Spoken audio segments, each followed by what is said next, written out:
Hey ghouls! Today I'm going to tell you what I did for my 40th birthday and what I got for my 40th birthday, and I'm going to include little clips and pictures and whatever else. I don't know what order I'm uploading these in, but I was chronically ill for like a week before my birthday and the week of my birthday. So yeah, I've already recorded this video. And it was a complete shit show. It was just a big mashup of me complaining about being ill and going on a big rant and then saying what I did for my birthday, what I got for my birthday, blah blah blah. It was just a mess. Nothing made any sense. Nothing had a flow to it. It was just jumbled in. So this is my second attempt. So I'm hoping that this works out way better. Obviously woke up on my 40th birthday to my partner presenting me with the little card that he made me and my birthday cake, because that's what we do in this house, and then we have cake and tea in bed. And yeah, he made me a cute little card with our Moving Out 2 characters on it. We love that game. I love Moving Out. I love the soundtrack for Moving Out. I think it's fucking epic. It's just like 80s guitars just wailing. I love it so much. So I've played the first one a few times, but we've recently replayed it again and 100%'d it. So now we're on the second one at the moment, and yeah, we're trying to 100% that as well. So he decided to do our little Moving Out 2 characters on the card. And it's like a 3D and they're hauling my birthday cake. And it's so freaking cute. So yeah, love that. That's going on my shelf with all the other cards that he's made me, and obviously my birthday cake was awesome and tasty. That was the only thing I asked for my birthday, was birthday cake, because I'm like, it's not a birthday without a proper birthday cake. A Victoria sponge with a fuck ton of icing on it. And then came my gifts. So I told him not to spend a lot of money on me, but my partner does not listen to me. And he definitely spent too much money on me. And he was complaining that he didn't get me many gifts, but I was like, I don't care. Like, what are you talking about? You spent so much money on me. And yeah, so I have a new baby. And her name is Pizzazz. He got me a fucking bass guitar. I'm so happy. So I have a new bass guitar. And yeah, he's customized it to my tastes very well. So yeah, she's called Pizzazz because she's very Pizzazz from the Misfits in Gem and the Holograms. She's very that. Not the Misfits, but the Misfits from Gem and the Holograms. I don't know how they got away with that name for their band, considering that the Misfits were very much a thing, but I think in the 80s when this cartoon existed, the Misfits were on a break and they thought it was funny. I don't know. But yeah, so the Misfits were like a punk band that would play against Gem and the Holograms for like record deals and stuff, and for money. And so that they were the bad guys, but like they were cool. Yeah, she's called Pizzazz. She is Pizzazz. Like, she just is. I've got a few more things that I'm going to customize, but I love her already. She's amazing. He nailed it with that. She's got rainbow strings. She's got the yellow zebra print going on. She's got like a little pastel rainbow section. She's got my name in the Gem and the Holograms logo on the top. Little pin-up on there just for good measure, you know. And a cramp sticker. I mean, he got it spot on. So yeah, that's my new baby. He also got me a tablet so that I can do my drawings in a digital way, because I'm very much a hands-on artist though. I do still love painting and drawing physically. But I just wanted to try my hand at like doing more digital stuff purely because of the colour palette. I have so much paint and I'm never happy with any of them. They always look really vibrant on the bottle, but they're never actually that bright, and I love bright neon colours, and the bright neon colours that I've come across do not have very good payoff, and it's pissing me off. So yeah, and I also just wanted to try doing more digital stuff because it's easier for like logos and like designing things and whatever else. So yeah, he got me a tablet so I can do that, and I've been playing on it and trying to teach myself how to use it. I'm doing okay. There is an animation aspect on it too, which I really want to try my hand at. And he also got me a pair of headphones because so the headphones that I currently use to edit my videos, I got suckered in. I really liked the e-girl style headphones that I kept seeing on cheap websites that light up and have the little kitten ears on them. So yeah, these are my current headphones. They do light up. I never have them lit up though because you have to charge them and I can't be arsed. But they're obviously Bluetooth headphones and it has a serious delay. So I can't use them for editing like that, so I have to have them plugged in with an auxiliary cable. They also don't sound great. So yeah, he got me a new pair of headphones. He was like, they're not, you know, like your other ones, but they're really good. And I was like, no, they are really good, thank you. So I'm looking forward to using them and actually being able to edit properly, and not be attached to my equipment, because I do forget and get up and try and walk around, and that's not fun.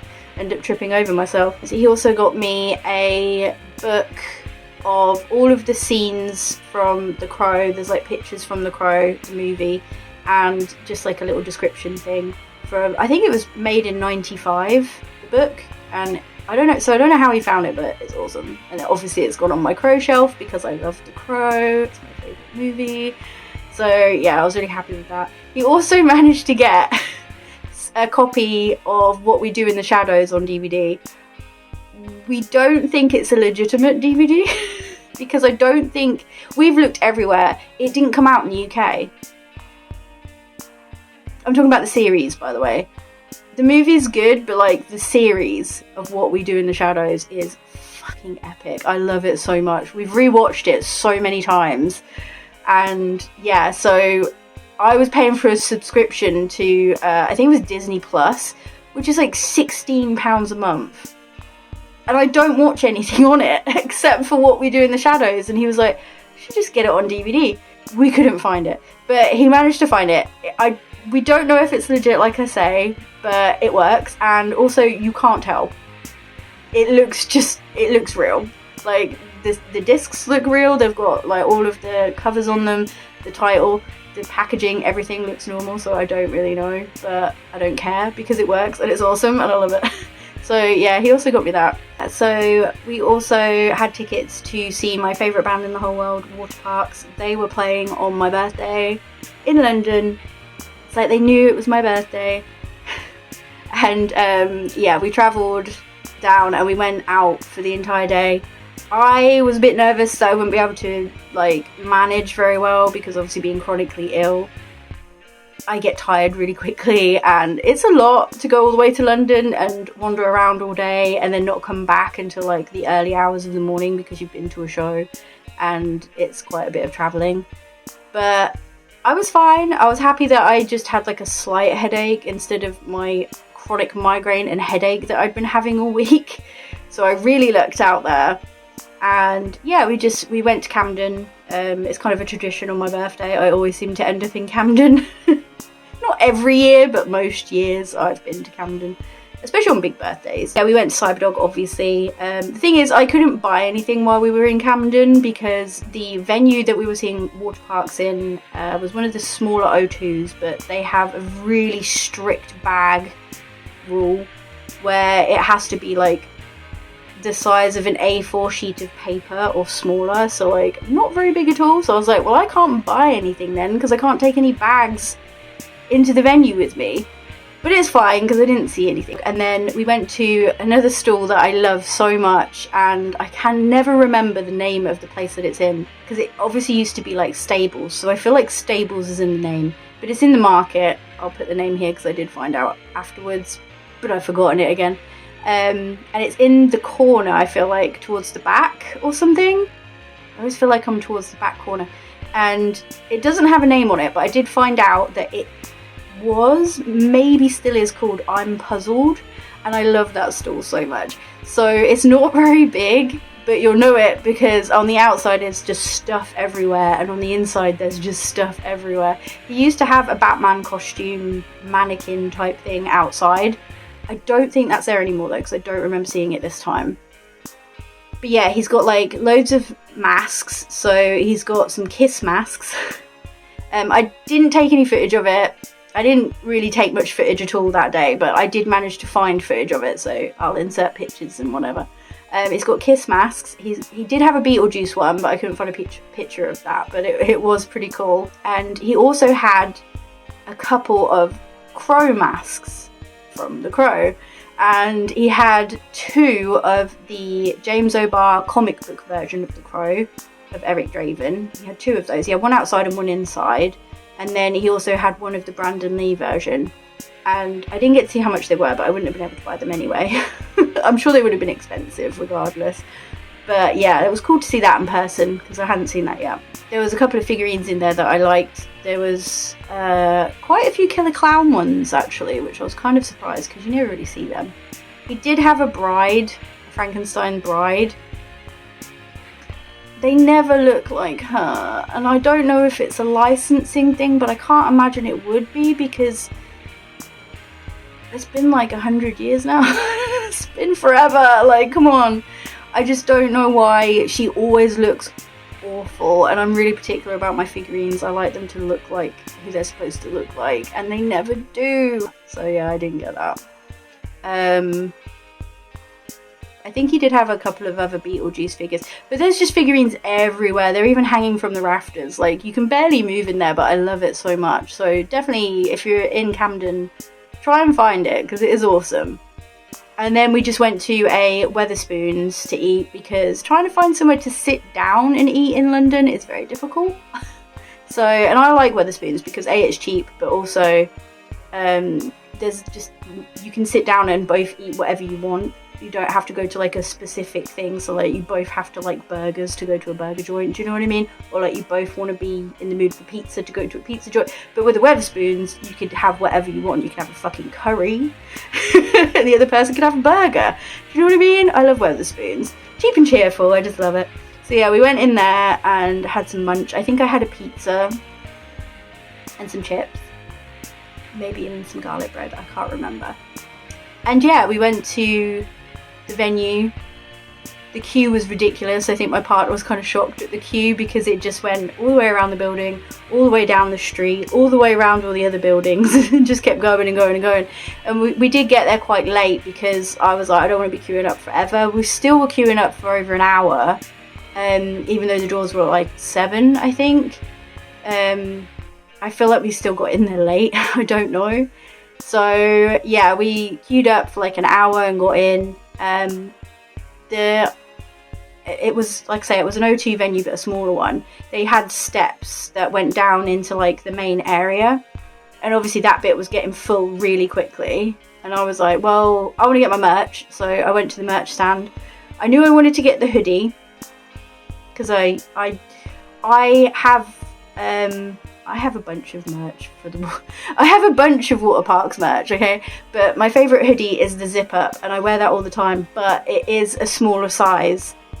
It is my correct size, but obviously being a bigger busted girl, it's a bit uncomfortable around the tatas. So I thought, well, this one's a pullover, which I don't really wear very often, but I thought I'll just get a big, large one, so I can just, you know, put it on and have an oversized thing. So I did. I got a large, and I wasn't going to get a t-shirt, but I did get a t-shirt. I just walked up and was like, yeah, I'll have a t-shirt.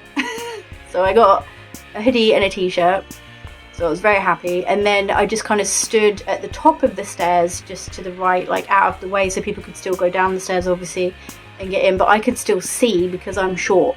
And I don't want to be at the front because I still have PTSD, so I stand at the back when I go to shows. And I would love to go in, but I feel like I would just cry and fall apart. So yeah, I stood at the back. People did stand in front of me that were taller. I don't understand why people do that. I don't get it. They literally turn around and will look at you and then just turn around and just stay there. And it's like, you're taller. Go down, there's 3 steps. Go down at least 1 step, maybe 2 steps. So you're not right in my way. I have clearly stood here out of the way because I'm short. But they didn't. So, and people kept standing across the stairs as well. So people were like pushing them out of the way to get through, because it's like, you're blocking the entire thing. At least I've stood out of the way. Like, come on. But anyway, Yeah, so I got some clips from most of the songs, not all of the songs, but definitely my favourite ones. I mean, I love all of the songs, but like, I had to get clips of all my favourite ones. They are small clips and they're not great clips because, like I say, people stood in front of me, but also I wasn't looking at what I was filming, I was watching the show because I like to watch the show. But I like to take little clips so that I have, you know, a little memory of what happened, so I'll insert those here.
A great show. I was really happy that they played some older songs because usually with Parks, when you go and see them, they play what's, you know, relevant for that album that year. But they were playing older songs and they kind of said, you know, this is a rare thing for us because we haven't had an album out for a little minute. There's one coming out very soon and they just posted that it is finished. But this is the longest they've been without releasing an album. I think it's been like nearly 3 years. And yeah, so they were happy to play like some older songs and I was very happy with that. Obviously they played some new ones as well, but yeah, they played Crybaby, and I do love Crybaby. I do love Crybaby a lot. And they also played Not Warriors. And whenever they play Not Warriors, it always makes me so happy. It's not even like my favourite song. I do have favourite songs. I love all of their songs. There's not a single song I can think of that I don't like by Parks, which is why they're my favourite band. But Not Warriors gets me here. It's one of the songs that gets my feels, and that's because I think I've told this story before in a video, but Not Warriors is the song that I cried to in the middle of Reading Festival Field. So basically I had been depressed for decades, and I mean decades, to the point where I'd forgotten what it felt like to be happy, and I was with someone at the time that did not help, and I was fucking miserable. I was happy to be seeing my favourite band. I was in the middle of a field. It was a nice sunny day for most of the day. It did rain a little bit in the evening, but like it was still sunny. It was beautiful. It was perfect. And when they were playing Not Warriors, I was just like dancing, because it's like, you know, a little dancey dance. And I realised how happy I was in that moment, and it overwhelmed me, because I was like, oh my god, I haven't felt this feeling in decades. Literally decades. So I started crying. So yeah. So whenever to hear that song again live, I was just like, oh my god. it hit me in the feels. I was like, oh, they played it. I haven't heard that, and I probably will never hear them play it again, because like I say, they don't normally play older songs, but they did. They played that one, and I was like, oh yeah, I remember that. And yeah, it made me really happy to hear it again. But yeah, it was absolutely amazing, and I loved it. They're always amazing. But I don't know if I'm going to be able to go to another show because of how bad my illness is. Like, the next day I was kind of tired, but I just kept thinking to myself, is it just going to get worse though? Is this going to be my last show? Because travelling to London and doing all that and then coming home at like gone midnight, it's a bit much. And yeah, I mean, I was really ill anyway afterwards, as you'll see in my other video before or after this one, I'm not sure. But yeah, I was really ill, and it might have just been because I was run down, but I don't know. But what a way to spend my 40th birthday with my favourite band and my favourite person, and in one of my favourite places. It was amazing. I had the best birthday. And do I feel any different now that I'm 40 years old? No. I feel exactly the same. I'm just happy that I had a really good day, because I was really worried that I was going to be so ill that I wouldn't be able to go, and I was going to be devastated. But yeah, I just wanted to share that with you. I wanted to share my experience with you of my birthday. It was amazing, and I'm so happy that it turned out that way. And yeah, that's it for this video. Hopefully this one is a lot better than the last one that I recorded, and I'll actually upload it. We'll see. And yeah, I'll see you guys in the next video. Bye.